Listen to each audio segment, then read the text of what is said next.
ഇന്നൊരു breakfast recipe കണ്ടാലോ? ഒരു അടിപൊളി മസാല ദോശ. മസാല ദോശ ഉണ്ടാക്കാൻ നിങ്ങൾക്ക് എല്ലാവർക്കും അറിയാമായിരിക്കും അല്ലേ? ബീട്രൂട്ട് ഇട്ടും ഇടാതെയും.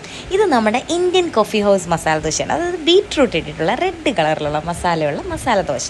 അതിൻ്റെ കൂട്ടത്തിൽ ചട്നിയും സാമ്പാറും ഒരു വടയും നമ്മളിന്ന് ഉണ്ടാക്കുന്നുണ്ട്. നമ്മൾ അരി ഉഴുന്നും അരയ്ക്കുമ്പം ബാക്കി ഉഴുന്നായിട്ട് അരച്ച് വെച്ചിട്ടുണ്ടെങ്കിൽ നല്ല കട്ടിക്കിരിക്കുവാണെങ്കിൽ നമുക്കതുകൊണ്ട് വേണമെങ്കിൽ ട്രൈ ചെയ്ത് നോക്കാവുന്ന സിമ്പിളായിട്ട് നോക്കാവുന്നതാണ് വട.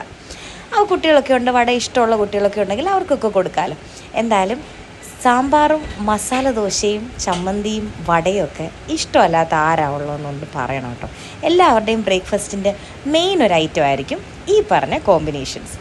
ഇന്ന് നമ്മൾ സിമ്പിളായിട്ട് ഇത് ഉണ്ടാക്കുകയാണ്, വളരെ പെട്ടെന്ന് ഉണ്ടാക്കിയെടുക്കാവുന്നതാണ്. അതേപോലെ തന്നെ നിങ്ങൾക്ക് ഓരോരുത്തർക്കും ഇഷ്ടമുള്ള ബ്രേക്ക്ഫാസ്റ്റ് കോമ്പോസ് എന്തൊക്കെയാണെന്നൊന്ന് പറയണേ.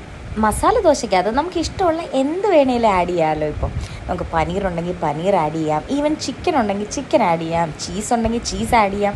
അങ്ങനെ ഇഷ്ടമുള്ള എന്തും വെച്ച് ഇപ്പോൾ ദോശ ഉണ്ടാക്കാൻ പറ്റും. എന്തായാലും ഇത് നമ്മളൊരു traditional Indian coffee house masala ദോശയാണ് ഉണ്ടാക്കുന്നത്. നല്ലോണം മൊരിഞ്ഞ ദോശയ്ക്കകത്ത് നമ്മൾ ഈ മസാല വെച്ച് കൊടുത്തിട്ടാണ് എടുക്കുന്നത്. അപ്പോൾ മസാല ദോശയും വടയും ഫാൻസ് ഉണ്ടെങ്കിൽ ഒന്ന് ട്രൈ ചെയ്ത് നോക്കിയിട്ട് അഭിപ്രായം പറയണേ.